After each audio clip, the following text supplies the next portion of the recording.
So guys, for the first step, make sure that your game is closed and it's not running. Whether you're playing on Steam or on the Rockstar Games Launcher, make sure that your game is closed. For the next step, if you have the Rockstar Games Launcher open, then you want to close it. In the bottom right of your taskbar, you want to click on the arrow. If you see Rockstar Games Launcher, right click on it and then click on Exit. For the next step, you want to go to Search and type in File Explorer. Click on it. And now once you're on this, on the left hand side, you want to click on this PC.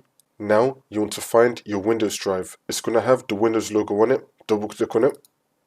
And then click on Users. And then click on your username. And then click on the Documents folder. And then click on Rockstar Games. And then click on Social Club. You want to find the cache folder. Delete this folder. After you delete the cache folder, you can now launch your game, whether that be GTA 5, Red Dead Redemption, or just any Rockstar game, and then the problem should be fixed.